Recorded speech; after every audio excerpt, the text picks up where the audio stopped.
We now turn our attention to boxing and the heavyweight title fight that just took place on Saturday between Alexander Usyk and Daniel Dubois. It was a very interesting fight. Um, Obviously, we were looking for the value before the fight, which was Dubois looking for the knockout at around 10 to 1.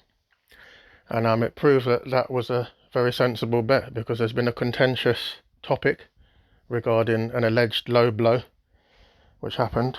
Usyk put on some theatrics claiming that he'd been hit with a low blow, rolling around the ring. I mean, it was an Oscar-winning performance.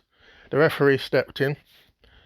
Whether the referee made his own decision or whether he was influenced by Usyk, it's hard to tell. But, the fight was continued after a short break. Usyk was given some time to recover for 4 or 5 minutes. And then later on, he's subsequently gone on to win the fight, with Dubois stopped late on. And there's been a big debate ever since, and I haven't seen many controversies as big as this one. People on either side of the fence. Some people think it was a legitimate punch, and Dubois has been robbed of the title. Some people think that Usyk took a low blow and was within his rights to take a certain amount of minutes to recover. And then Usyk's come through and stopped Dubois. Then people have started talking about whether Dubois quit or not at the end of the fight. So there's a lot of issues. My take on the fight, I think it was a legitimate shot, and it's not pocket talk. I can hear people saying, "Oh, you had Dubois before the fight, so obviously it's your pocket talking." It's not pocket talk. With betting, as you'll hear on my videos, I always tell people to be conservative. You should be fine whatever the result is. If you lose, it should be an amount of money that you don't care about, and if you win, you celebrate and you enjoy it. And it's a long game, so you're gonna win. You're gonna win sometimes. You're gonna lose sometimes, but overall, you're gonna be ahead. And that's basically how I approach betting. So pocket talk doesn't come into it.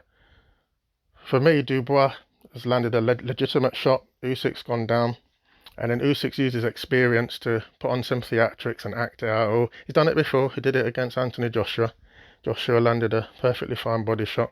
Usyk started dancing around and appealing to the ref. And a lot of other things have come out after that. So we've had people insulting Don Charles, Dubois' trainer. Don Charles has said some things. He might have gone over the line on a few issues, but they're fair points. The way Usyk was treated is in a way that there's a narrative that goes with him. So the narrative about Usyk is, oh, great fighter, very skillful, noble man, supports troops in Ukraine, is a Christian man. He's got a very noble reputation. I even heard a video yesterday where Shane McGuigan was saying, oh, Usyk is probably one of the most honourable men in boxing. That's the reputation he has. And particularly when you're fighting in Poland, as Usyk is the home fighter, the referee is going to be influenced that way. We all know about hometown decisions in boxing. And, Don Charles mentioned Usyk shouldn't really be behaving in the way he was, considering he's a religious man. He compared his actions to someone taking peds. Yeah, it's a bit much, but I can see where he's coming from. Usyk's kind of benefiting from a narrative and a reputation. If you look at his actions, though, in the Joshua fight when he took the shot to the midriff, in this Dubois fight where he's taken a shot in the midriff and then started acting, it's not the behaviour of someone who's hugely honourable, to be quite honest. And I haven't heard many people say that. The majority of people are quite harsh on Dubois. Oh, he quit. They're missing the point. Whether Dubois quit or not is irrelevant. The fight should have finished in the 5th round. That's the point. We spend a lot of time distracting away from the issue, which is that Dubois was not able to win the title he should have won. We had this situation recently with Jack Catterall. Some people felt that he'd beaten Josh Taylor. I'd say the majority of people felt he had, and he didn't get the points decision. And now we've got this one. I think this one's worse. Some people are saying Usyk used his experience and all that. It could be viewed another way. It's quite nefarious actions from Usyk. It's not honourable.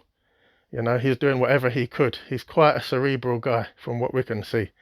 He's pretty good with the mind games. He's pretty good with setting out the reputation the way he wants to be seen.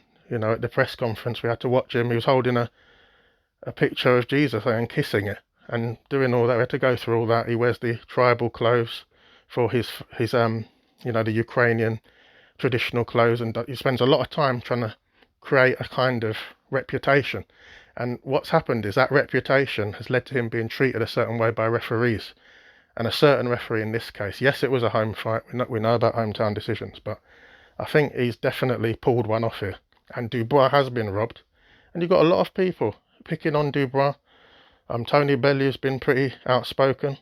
But this is the point. Tony Bellew's a good example. It appears people have made their mind up before actually watching what happened. Bellew lost to Usyk, so his agenda is to make Usyk look great so that his loss doesn't look so bad. That's his agenda. So therefore, whether it's a legitimate shot or not, he's happy to say, oh no, it was a low blow.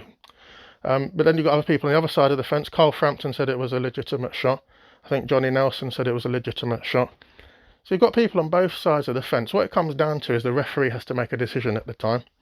And the referee's made a decision. I think he got it wrong. A lot of people think he got it wrong. There is no VAR in boxing. That's come into it since. People have said, oh, other sports have got VAR.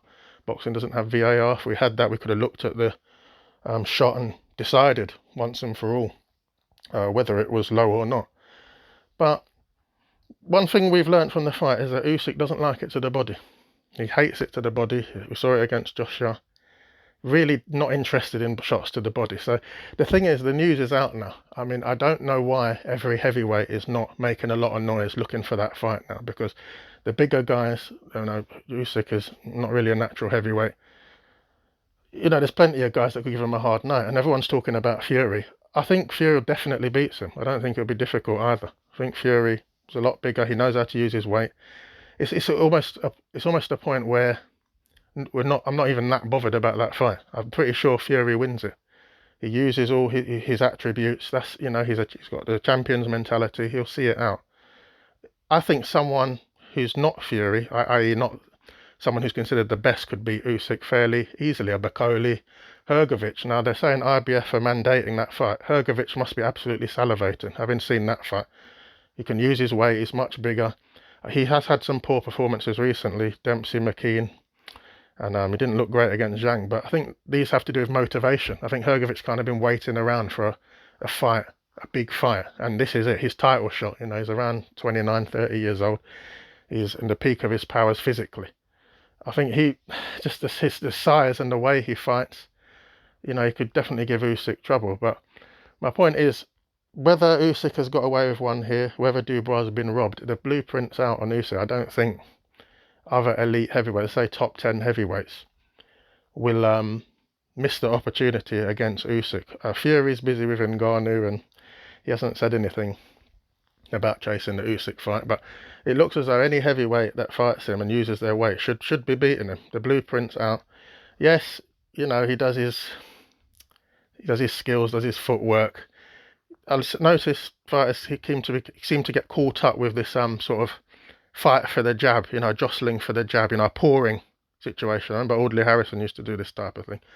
And, they kind of forget that they've got a smaller man in front of them. They should be putting pressure on. Dubois, I think he did pretty well. I think people have been harsh with him. I think he did well in the fight. If you look at the highlights, he's landed a lot of body shots, and that was clearly something that Don Charles put in place. I think Don Charles and Dubois' corner generally did a reasonable job. And the fact we're having this big debate tells you enough. Dubois definitely put in a good shift. He definitely put in a good effort. And people going around calling him a quitter are missing the point. Whether he's quit or not, the fight should have ended with that body shot. So whether he's a quitter or not, and there's a lot of people being very disrespectful, And you can't have it both ways. One minute the narrative is Usyk is a Hall of Fame fighter. He's great. He's undefeated, Dubois taken him late in the fight, potentially being robbed, and then still getting criticised. That's not fair either. So I don't usually do recap videos, but I have on this occasion because it's an interesting one. There's a lot of controversy. If you have any opinions on it, and I'm sure you have, please give your comments, and I'll see you again next time.